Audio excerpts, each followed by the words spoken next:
A poor father walked into the village square, with his daughters behind him, silent, barefoot, and unaware that their lives were about to be sold to the highest bidder. One by one, they were taken, until only one girl remained. If you're joining us the first time, don't forget to subscribe and tap that like button, because this tale will stay with you forever. The year was 1892, and in the dry heart of Kalendu village, Eastern Africa, the sun had barely risen over the dry, cracked earth of Kalendu, but the village square was already alive with whispers.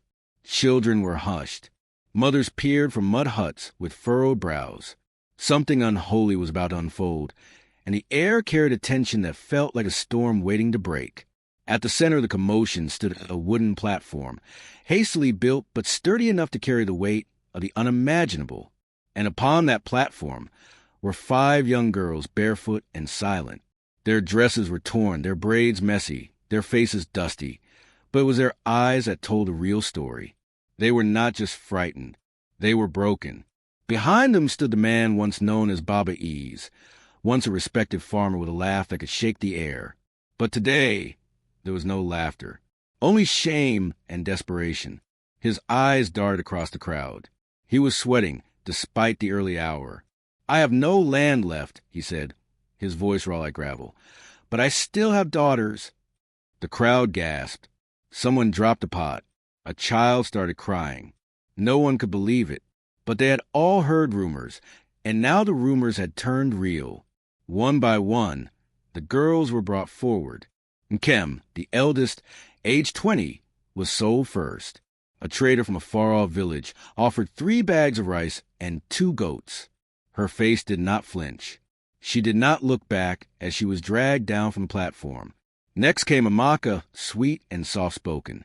She was purchased by a spice merchant who smelled of sweat and sour palm wine. He said she would help tend the market, but everyone knew what that meant.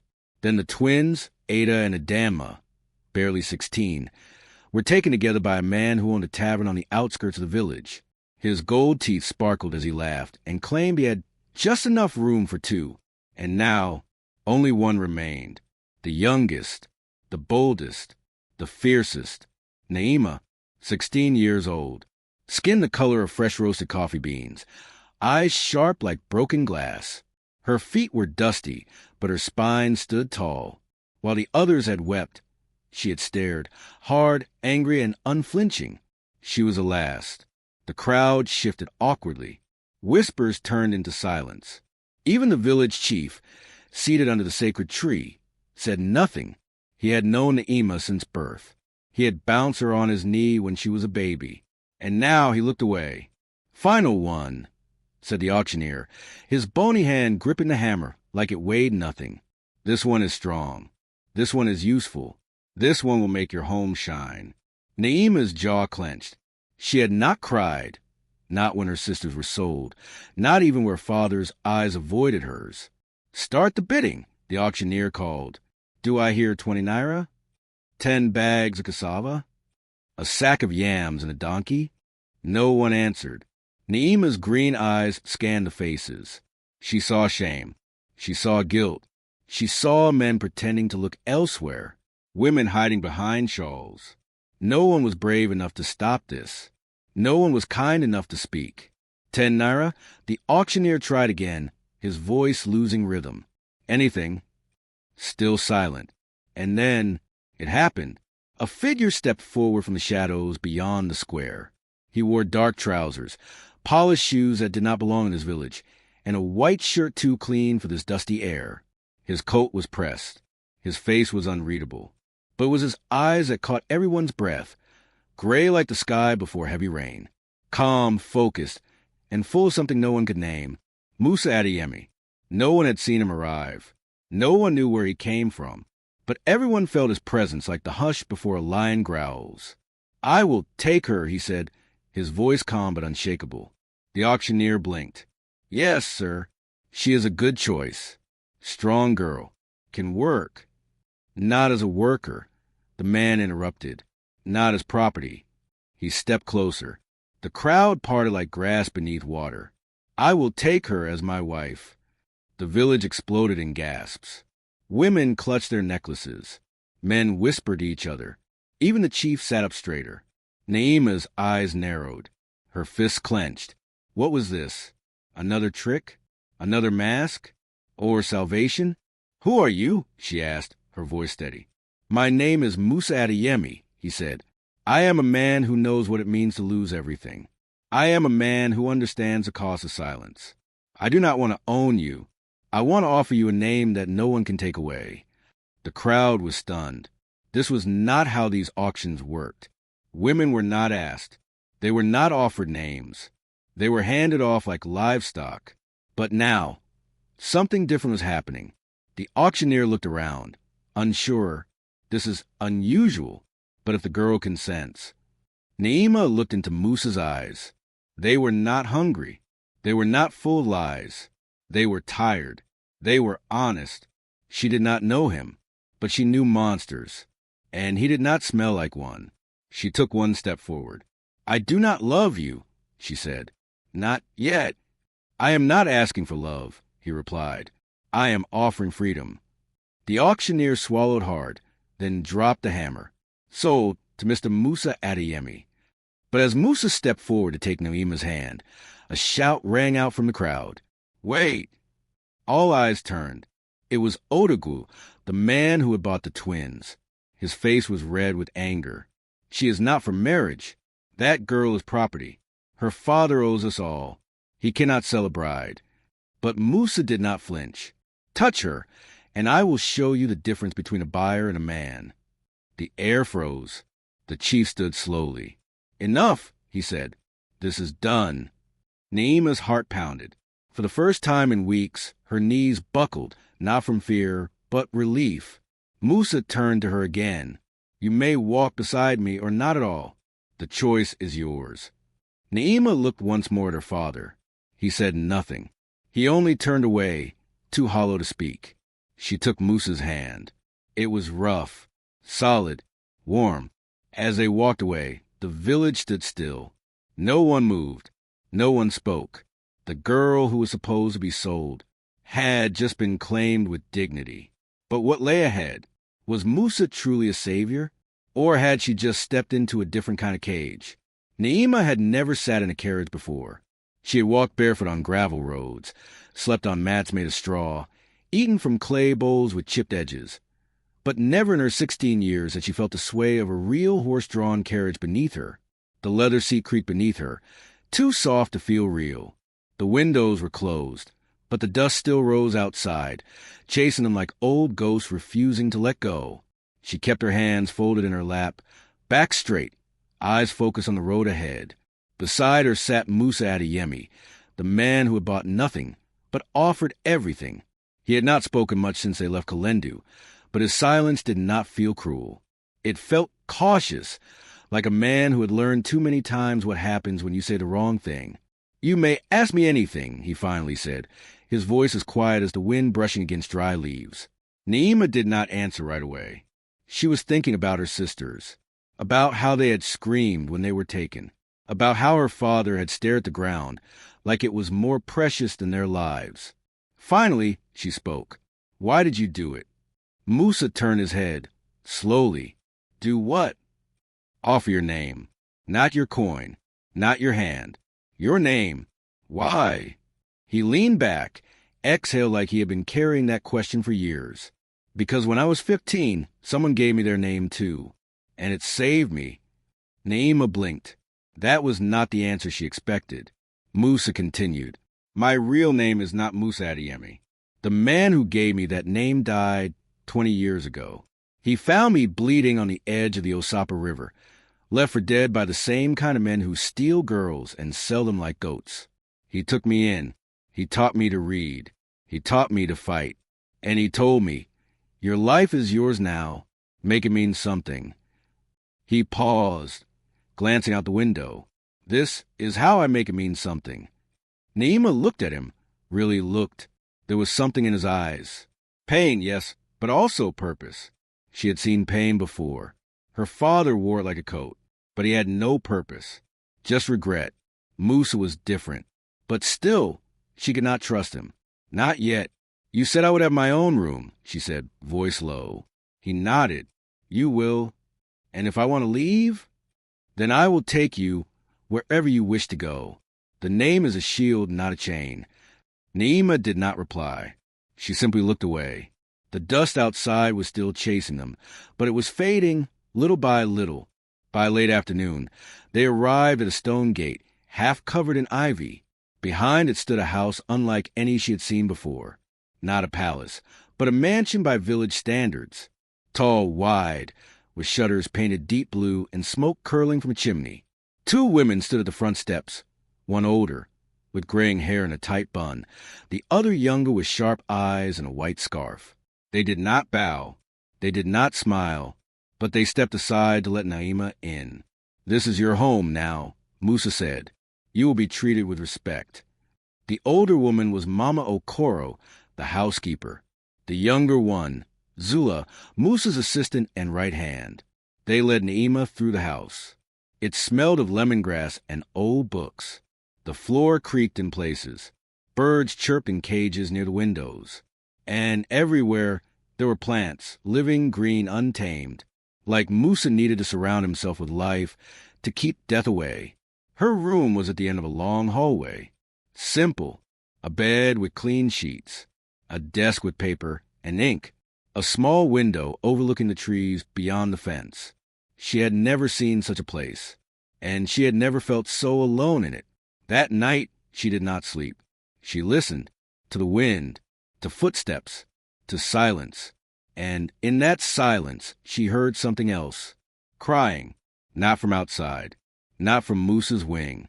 It was faint, like it came from behind the walls. She rose, slowly, bare feet touching the floor like whispers. She pressed her ear against the cold stone wall. The sound was gone, but she knew what she heard, and she would hear it again. Days passed. Musa kept his word. Naima was not touched, not questioned, not ordered around. She ate well. She was free to walk the grounds. Zula showed her how to write her name, and Naima found herself practicing it over and over again. Naima Adeyemi. It looked strange, but not wrong. Still, the house held secrets. One afternoon, while helping Mama Okoro in the herb garden, Naima asked about the crying she had heard. The woman froze, her hand gripping a stalk of lemongrass too tightly. "Sometimes old houses cry," she said. "Do not follow those sounds. They lead nowhere good." Naima said nothing, but her curiosity sparked. She began to explore. At night, when everyone was asleep, she walked the halls in silence. And again she heard it, sobbing, low, desperate, muffled. This time she followed it, past the main hall, past Musa's study, to a door she had never seen before. It was locked, but beneath the crack, she saw a flicker of light. Something, or someone, was behind that door, and Naima would find out what. The next morning, she asked Musa directly, "What is behind the west door?" Musa's spoon froze midair. He looked at her carefully. "Why do you ask?" "Because I heard something. Someone. Crying." He placed a spoon down. "There are some wounds this house carries. Not all of them are visible. So there's someone?" "There was. Once." Naima's heart pounded. "Who?" Musa leaned back. "My sister." The words dropped like stones in water. "She was taken from me years ago. I found her too late. She came back broken. She lived in that room for 6 months before she was gone again." His voice cracked. Not loudly, just enough. "I never changed anything. Not the bedding. Not the light. Because somehow I still hope she will come back." Naima stared at him. The man who had seemed made of stone now looked like someone who could crack wide open. "I did not save her," he whispered. "But maybe I can save you." The loop returned, stronger than before. Naima had entered this house expecting chains. Instead, she had found grief, but also something else. Danger. Because something about that room still breathed. And Musa was not the only one with secrets. Naima did not sleep for the next 2 nights. Not because she was scared, but because she had finally learned what fear really was. It was not the shouting of a drunk father. It was not the dirt on her sisters' faces when they were dragged away. It was not even the silence in a rich man's mansion. Fear was a door you could not open, but that whispered to you anyway, and that door whispered every night. So she waited, and when the house fell asleep, when even the wind outside held its breath, Naima rose, walked quietly through the stone halls, and returned to the locked door. But this time, she did not come empty-handed. Earlier that day, while Zula had been distracted, Naima had lifted a ring of keys from the side table. There were at least a dozen, most of them old and rusted. One had to work. She knelt, tried 1, 2, 3. The 5th key clicked. The door groaned open like a wounded animal. Spilling pale light into the hallway, she stepped inside. The room was small. Dust floated in the air like falling stars. There was a single bed, a cracked mirror, a table with dried rose petals, and on the walls, drawings, childlike sketches. Some are done in charcoal, some in red crayon. All of them are messy, frantic. A girl's face, over and over again. A girl with big eyes and a scar beneath her cheek. Naima's breath caught. There was no shrine. It was a cage. And then she saw it, carved into the wooden frame of the bed. Words scratched so deep they bled splinters. He wears kindness like a mask. Her blood went cold. She turned, heart racing. This was not grief. This was a warning. The next morning, Musa was waiting for her in the garden. His shirt was rolled at the sleeves. His hands were muddy, and yet he looked like a man who knew what she had done. "You opened it," he said without looking up. Naima froze. "Yes." Musa nodded, as if he had been expecting it. "What did you see?" "Drawings. A message. Someone wanted to escape, and she was afraid of you." Musa dropped the trowel, finally stood, and when he looked at her, his eyes were not angry. They were tired. Her name was Halima, my sister, the one I told you about, but I never told you everything. He walked to the edge of the garden, stared out across the tall grass. Then he spoke. "Halima was taken when she was 12. I searched for her for 4 years. When I found her, she was no longer a child. She was something else. Damaged, terrified. She did not speak for weeks. But eventually, she began to draw. I let her stay in that room because she did not want light. She did not want noise. And one night, she ran." Naima's throat tightened. "I never found her again," Musa continued. "All I had left was what she left behind. So I kept it as it was." "And the message?" Naima whispered. "About the mask?" He turned slowly. "I think she meant someone else. Someone who acted kind but had hurt her. Maybe even someone inside this house." A pause. A name floated between them. Zula. That night, Naima did not sleep again. She waited, listened, watched, and just before dawn, she heard voices. Low, urgent, near the back of the house. She tiptoed down the corridor and saw Zulu, speaking to a man to the servant's entrance. She handed him something heavy and wrapped in cloth. Money. And in return, the man handed her a folded parchment. A bill of sale. Naima's name was on it. Her knees buckled. Zula was selling her. After all of this. After the promise. After the name. But why? By morning, Zula was gone. And Musa had locked the house down like a fortress. "She ran," he said bitterly.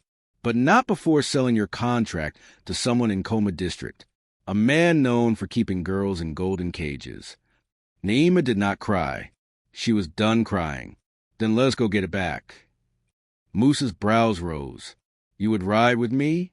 Into danger?" "You gave me your name," she said. "Now I will help you protect it." They rode through 2 towns, across muddy roads and crooked bridges, until they reached the edge of Koma, a place where gold glittered but girls wept behind curtains. The man they sought lived in a compound surrounded by guards. But Musa did not fight. He bargained. He placed a gold box on the table. The final gift from a man who once saved his life.